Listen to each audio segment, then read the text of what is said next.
سورہ اخلاص کی تلاوت کا شرف حاصل کیا گیا۔ اس سورہ میں پروردگار عالم نے پیغمبر اسلام صلی اللہ علیہ وآلہ وسلم کو مخاطب کرتے ہوئے یہ ارشاد کیا کہ قل هو اللہ احد، حبیب کہو کہ وہ اللہ ایک ہے، اللہ الصمد، وہ اللہ بے نیاز ہے۔ دو لفظ دیے، احد، صمد۔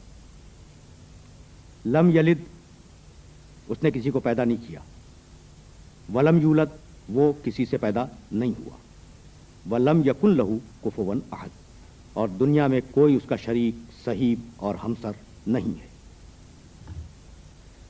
سب سے پہلے جو بات میں آپ کی خدمت میں عرض کرنا چاہوں گا وہ بات یہ ہے کہ پیغمبر اکرم کو حکم دیا کہ کہو، اور پیغمبر اکرم نے ان آیتوں کو ہم تک پہنچایا، یعنی پہلے مخاطب وہ اور اس کے بعد پوری انسانیت ان آیتوں کی مخاطب ہے۔ کیا کہو؟ هو اللہ احد، وہ اللہ ایک ہے۔ میں کون اللہ؟ اگر میں کہوں کہ وہ کتاب لائیں تو آپ پوچھیں گے نا کون سی کتاب؟ اگر میں یہ کہوں وہ شخص آیا تھا تو یا تو پہلے سے ذہن میں طے ہو کہ کون سا شخص، ورنہ میرے محترم سننے والوں میں سے ہر ایک کو یہ حق ہوگا پوچھنے کا، بھائی آپ جو کہہ رہے ہیں وہ شخص آیا تھا، کون سا شخص؟ تو اس میں وہ بہت کلیدی ہے، کی ورڈ ہے، جسے ہمارے مفسرین نے ضمیر شان کے نام سے یاد کیا کہ یہ جو وہ ہے وہ پروردگار عالم نے زینت کے لیے رکھا ہے۔ حالانکہ میرا خیال یہ ہے کہ ہوا اللہ کا ہوا، یہ تو دو حرف ہے نا، پروردگار عالم ایک زیر اور ایک زبر بھی زینت کے لیے اور غیر ضروری استعمال نہیں کرتا جب تک کہ اس کے پس منظر میں اور اس کے بیک گراؤنڈ میں کوئی چیز نہ ہو۔ تو یہ ہوا کلیدی لفظ ہے، ہوا اللہ، وہ اللہ بھائی کیا ہے؟ دیکھیے آپ کی جو پوری زندگی چل رہی ہے وہ سبب اور مسبب پہ چل رہی ہے، علت اور معلول پہ چل رہی ہے، جسے فلسفے کی اصطلاح میں کاز اور ایفیکٹ کہتے ہیں۔ میں اس کی مثال دے دوں تاکہ بات واضح ہو جائے۔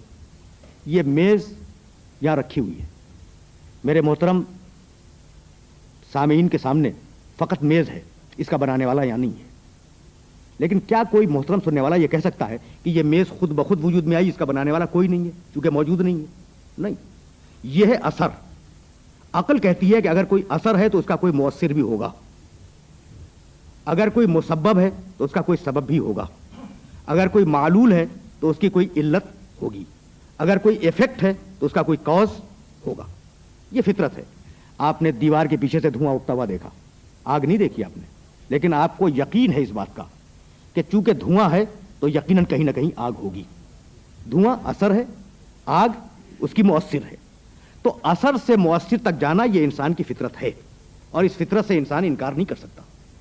کمرے میں دھوپ کی کرن آ جائے، آپ قسم شرعی کے ساتھ یہ کہہ سکتے ہیں اور اپنے وجدان سلیم کو گواہ بنا کے کہہ سکتے ہیں سورج نکلا ہوا ہے، حالانکہ آپ نے سورج کو نہیں دیکھا، آپ نے دھوپ کو دیکھا ہے۔ تو اثر کو دیکھ کر مؤثر کا پتہ چلا لینا یہ انسان کے علم کی سب سے بڑی حقیقت ہے۔ جب انسان کے علم کی سب سے بڑی حقیقت ہے تو آپ نے انسان کو دیکھا، سوچا کہ اس کا کوئی باپ ہوگا، اسے دیکھا، سوچا کہ اس کا بھی کوئی باپ ہوگا، یعنی آپ کے ذہن میں انسان کو دیکھ کر اس کا کاز، اس کی علت خود بخود آئی۔ اچھا، تو جب میز کو دیکھ کر اس کا خالق سمجھ میں آتا ہے، کرسی کو دیکھ کر اس کا خالق سمجھ میں آتا ہے، بچہ دیکھ کر اس کا باپ سمجھ میں آتا ہے، تو کیا پوری کائنات کو دیکھ کر آپ کی فطرت کسی خالق کو نہیں سمجھ سکتی؟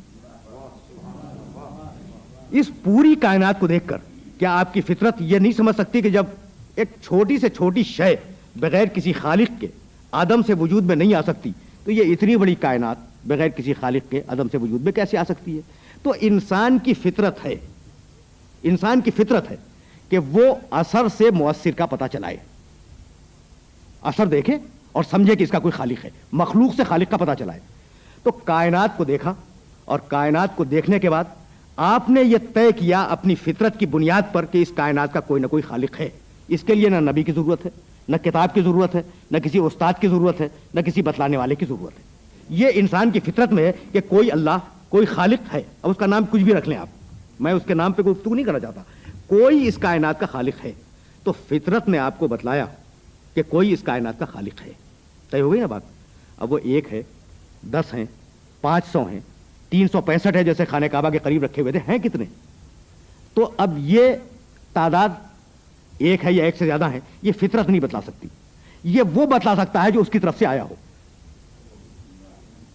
اب فطرت تو اتنا طے کرے گی کہ کوئی خالق ہے، کتنے ہیں یہ ادھر سے آنے والا بتلا سکتا ہے.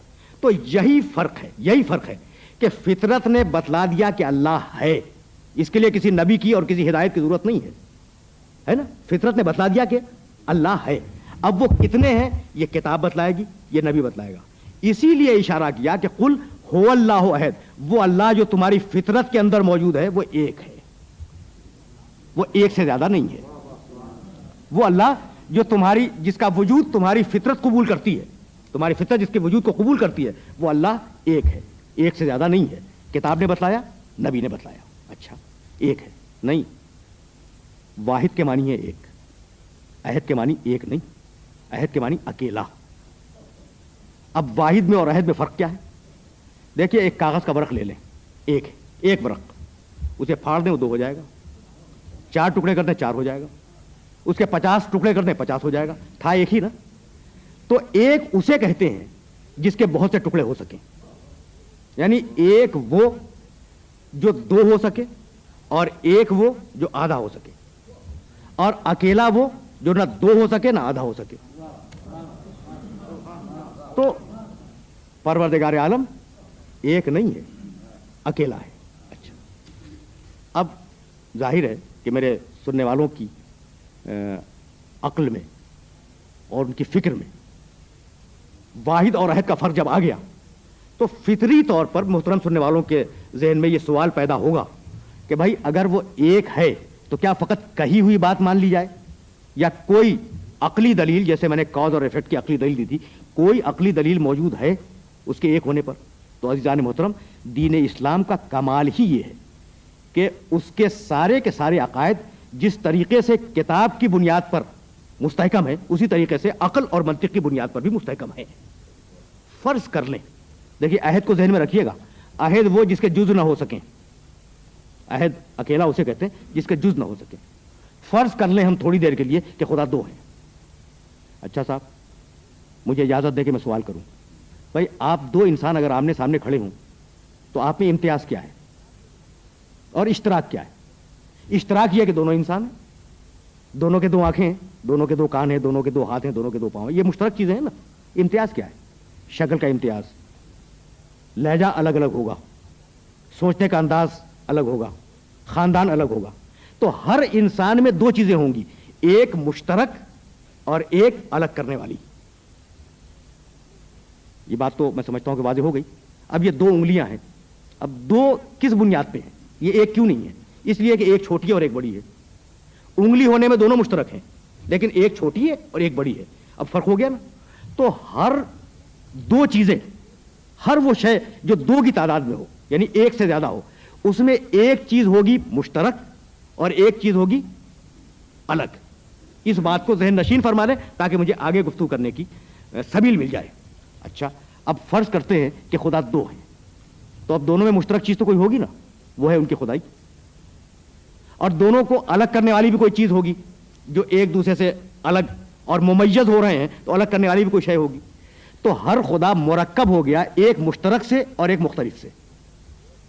ہر خدا کے اندر 2 چیزیں آ گئی نا، ایک وہ جو مشترک ہے دونوں میں اور ایک وہ جو مختلف ہے دونوں میں. تو ہر خدا مرکب ہو گیا ایک مشترک سے اور ایک مختلف سے. اور ابھی ہم نے یہ طے کیا ہے کہ عہد اسے کہتے ہیں جس کے اندر اجزا نہ ہو. عہد اسے کہتے ہیں جس کے اندر اجزا نہ ہو. تو اگر خدا 2 ہوتے تو دونوں کے اندر ترکیب آ جاتی، اشتراک آ جاتا، امتیاز آ جاتا.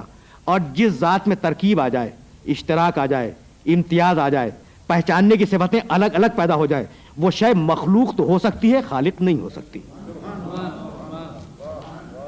اس لیے پروردگار عالم نے لفظ عہد استعمال کیا ہے. قرآن میں 22 مقامات پر لفظ واحد بھی آیا ہے کہ حکومت قیامت کے دن کس کی ہوگی؟ للہ الواحد القہار، اس اللہ کی جو واحد ہے. تو واحد کے لفظ کے معنی ایک، اور عہد کے معنی اکیلا. تو واحد تو آ گیا. حالانکہ اب تک میں عہد کے لفظ کو پلیٹ کر رہا تھا نا، لیکن واحد تو آ گیا. تو عزیزان محترم، قرآن میں تضاد نہیں ہے، قرآن میں کنٹراڈکشن نہیں ہے. یہ دونوں لفظ دو الگ الگ مدارج ہیں اور دو الگ الگ اسٹیجز ہیں. جس معاشرے میں 360 اندھے بہرے گونگے لولے لنگڑے بت پوجے جا رہے ہوں، اس معاشرے میں خدا کی توحید کو سمجھانا بہت مشکل کام تھا نا. تو 360 کے مقابلے میں کہا کہ ایک ہے، اور جب وہ اس ایک پہ آ گئے تو کہا کہ یہ ایک نہیں ہے بلکہ اکیلا ہے. تو تدریج کے ساتھ پروردگار عالم نے تدریج کے ساتھ فلسفہ توحید کو آگے بڑھایا، اور اس کے بعد ارشاد فرمایا اللہ الصمد. دیکھو وہ بے نیاز ہے. صمد کے معنی بہت سے ہیں، ایک معنی وہ بے نیاز ہے. دنیا کی کوئی ایسی مخلوق نہیں ہے جو محتاج نہ ہو. جہاں احتیاج دیکھو سمجھ لو کہ خدائی نہیں ہے، ربوبیت نہیں ہے، عبودیت ہے. اور جہاں دیکھو بے نیازی ہے وہاں سمجھ لو کہ وہ خدائی کی منزل ہے. تو وہ ہے صمد، بے نیاز. اب پیغمبر اکرم نے اس کی تشریح کیا کی قرآن مجید کے حوالے سے. بھائی یہ تمہارے بت ہیں نا، یہ بول نہیں سکتے. اور میرا خدا وَكَلَّمَ اللَّهُ مُوسَىٰ تَكْلِيمًا، اس نے درخت کے ذریعے موسیٰ سے بات کی. یہ تمہارے جو بت ہیں ان کو اگر ایک جگہ سے دوسری جگہ ہٹا دو تو ہٹ جائیں، اپنی مرضی سے ہل بھی نہیں سکتے. اور میرا خدا ان اللہ علی کل شیء قدیر، ہر شے پہ قادر ہے. یہ تمہارے بت یہ اپنی آنکھوں سے دیکھ نہیں سکتے. میرا خدا کون ہے؟ سمیع ہے. اب لفظیں آ رہی ہیں قرآن مجید میں. یہ تمہارے بت سن نہیں سکتے. میرا خدا کون ہے؟ بصیر ہے. تو اب ایک طرف پیغمبر اکرم صلی اللہ علیہ وآلہ وسلم نے ان کے خداؤں کے عیب گنوائے، اور دوسری طرف اپنے خدا کی پاکی اور بے عیبی بتلائی. تمہارے بت لنگڑے، میرا خدا صاحب کمال. تمہارے بت اندھے، میرا خدا بصیر. تمہارے بت بہرے، سن نہیں سکتے، میرا خدا سمیع. تمہارے بت بات نہیں کر سکتے، میرا خدا وہ جو درخت کے ذریعے بات کرے. تو اب سن رہے ہیں نا وہ غیرت مند عرب سن رہے ہیں کہ یہ مسلمانوں کا رسول ہمارے 365 خداؤں کو برا کہہ رہا ہے.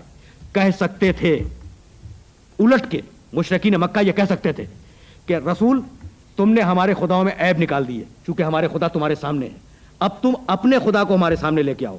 تو تم نے 50 عیب نکالے ہیں، ہم تمہارے خدا میں 500 عیب نکال دیں گے. تو اسی لیے پروردگار عالم نے اتنا بے عیب رسول بھیجا کہ پہلے اس میں عیب تلاش کرو، مجھ تک بعد میں آؤ گے. وآخر دعوانا ان الحمد للہ رب العالمین.